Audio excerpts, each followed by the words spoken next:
Hey, what's up guys? One Wicked Super here. I'm going to be doing a video today comparing the JDM Aristo 2jzgte to the US spec 2jzgte. Now, I'm sitting here in front of my 95 US spec original 6-speed twin turbo Supra that I bought as a roller, and I swapped an Aristo JDM engine, the engines you see on eBay. I'm swapping that into this, so I pretty much made a list of what I had to do to complete that swap. Now the car is not completely done yet, but it's all the mechanical aspects converting the engine are done. At least I believe they're done. And like I said, I just made a list. We'll get right into it. The power steering pump on the Aristo is different. It has the power steering in the Aristo had some sort of adaptive, variable power steering setup that the Supra did not come with, so you have to change that out along with the lines going to the power steering pump. The turbos on the JDM engines are different than the US spec engines. The main difference is that the JDM engines have ceramic blade turbos, which I believe spool faster, but they can't take as much boost. The US spec turbos are steel blade turbos and can take more boost, make more power. The oil return pipe going into the oil pan on the Aristo is different than the Supra.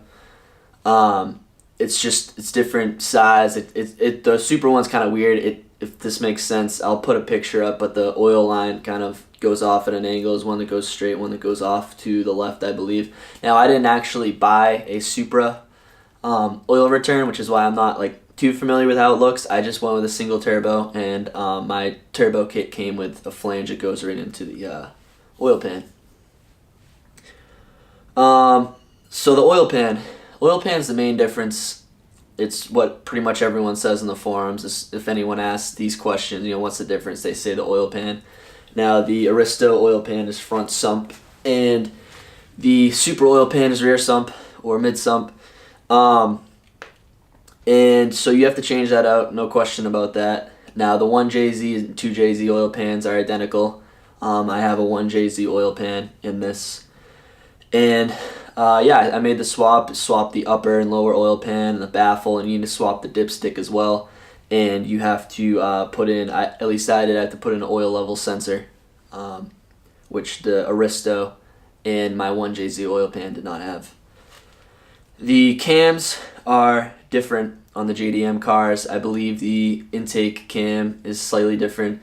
The JDM cars have variable valve timing, which the US Supra never came with variable valve timing. So that's actually the main difference. That's why some people swap the heads out in these in favor of the variable valve timing. So your whole variable valve timing, whole setup, you're not going to find that in a US spec engine. So the cam's slightly different. You have a variable valve timing solenoid, and you have the variable valve timing cam gear. And of course that means the coil pack cover is slightly different. There's kind of a bulge in the front. There's a bulge right in the front, which obviously a US spec 2JZ is nice and flat, so that's pretty much how you can tell the difference if it's a variable valve timing or not. It's pretty simple. So the whole variable valve timing setup is that's probably the most major difference between it, obviously. Now the wiring harness that will come with your Aristo engine is it's very different than the Supra wiring harness. I actually have a video of comparing the two harnesses, and yeah, you can modify the Aristo harness to fit into a Supra, I suppose.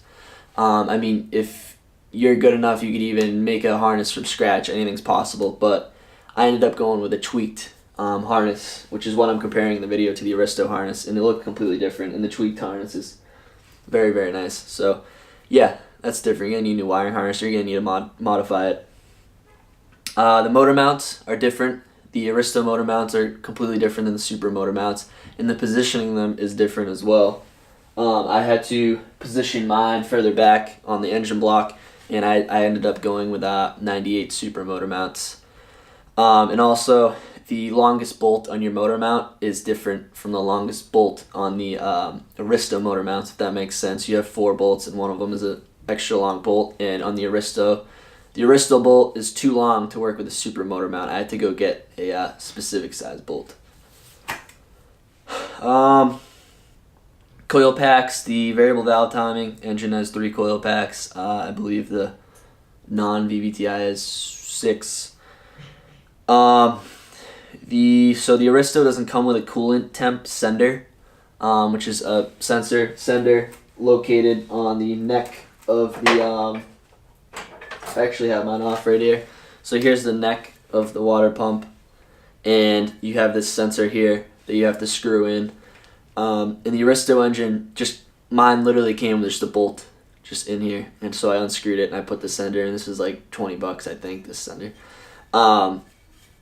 And yeah, so it's a minor difference. I didn't really find that in the forums. I found that out myself when I got my tweaked harness. I'm looking at it and, you know, there's nothing to plug into, so yeah, you need one of these.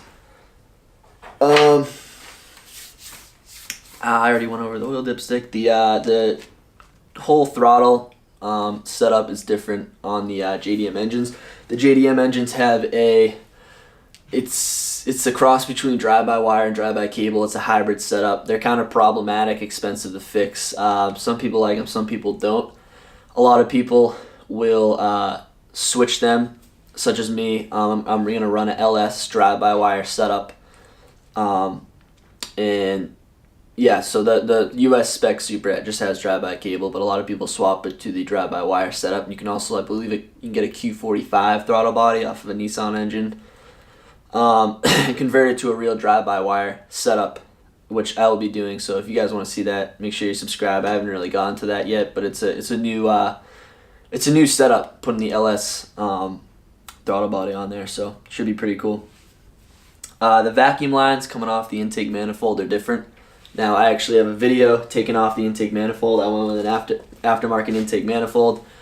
However, I believe the vacuum lines are different. There's a brake booster bung vacuum line setup that's different on the Supra that never came in the Aristo. You can still order that stuff new. I actually ordered that. I'm not going to be using it, so if anyone needs it, hit me up. I'll sell it to you. ECU is completely different. Now, some of the Aristo engines will come with the ECU, but it is different. It's a different ECU than a Supra ECU.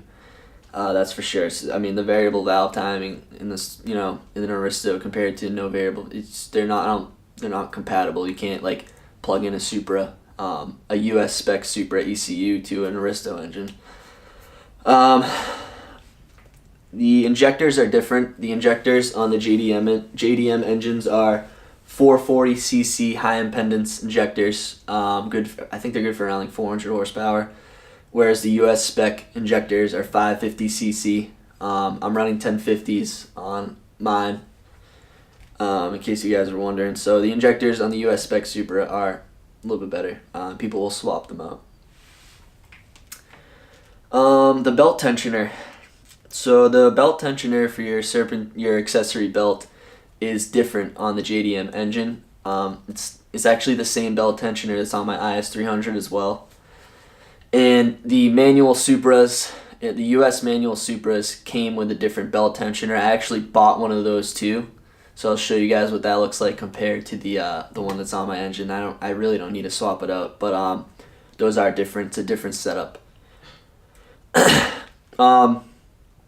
Now, another big difference is how the car is actually, how the ECU reads how the car runs. So the JDM engine runs off of MAP, whereas the US spec engine runs off of a MAF, mass airflow sensor. So those are two things that are different. Now, I believe I'm going to run a MAP sensor because the ECU I have to get, I believe, uses a MAP sensor. I'm going with the AEM Infinity for the vvt-i Supra, so I'm going to have to get a sensor put in. And yeah, I believe that's really everything I can think of off the top of my head. I literally just brainstormed, wrote all that stuff down. I've done tons of research on this, obviously, before doing this, so I'm sure I'll find other small stuff with the engine, but so far, that's what I've encountered. Those are the differences I've encountered. And there's a lot of rumors that go on with the variable valve timing that kind of drive people away from it. A lot of people think there was a big rumor going on that the variable valve timing engines are weaker than the non-variable valve timing engines, and that's partially true, partially not. The engine that's in my IS 300, which is a non-turbo variable valve timing engine, does in fact have weaker rods than the rest of the 2JZ family. However, the 2jzgte and the 2jzgte vvt-i both have the same rods, same internals, so they're not any weaker. And there was a rumor going along that it was harder to tune a variable valve timing engine, and I'm sure it's different to tune it, but I mean, nowadays there's lots of cars with variable valve timing, and I mean, I don't think I'll have any problem getting my car tuned. I've already had tuners reach out to me saying they'd tune it, so that really shouldn't be an issue. The cams, so people say parts are a little bit more expensive, and yeah, the cams are going to be more expensive because the variable valve timing setup is, you know, a little bit different, so it's a little bit more complicated, it's a little bit more expensive, but it's really worth it because the gains, if you guys want to look up the gains, the dyno numbers comparing variable valve timing to non-variable valve timing, not so much the top end, but the torque that the engine will build and lower RPMs, it spools the turbo quicker, and it's definitely worth it. Now, me personally, I'm comboing. I've got a 64-66 turbo, ball bearing, twin scroll setup, tubular manifold, 4-inch exhaust, twin wastegate, variable valve timing. I'm going with, you know, pretty much the best of the best. A lot of that stuff is arguable as to if it makes any difference. So I'm kind of combining it, and I'm gonna see what I get on pump gas initially for the fastest spooling, you know, streetable turbo. So yeah, that's pretty much it. To wrap it up, make sure you guys subscribe. I'm going to be doing a lot more videos like this, and if you guys want to see anything that, you know, if you guys want to know anything, any more info videos, make sure you comment. You can comment on this video, let me know, or go on Instagram and direct message me at non-vvt-i if you guys want to see any videos. I'm open to any suggestions. So make sure you give this a thumbs up, subscribe, turn those notifications on. Thanks for watching.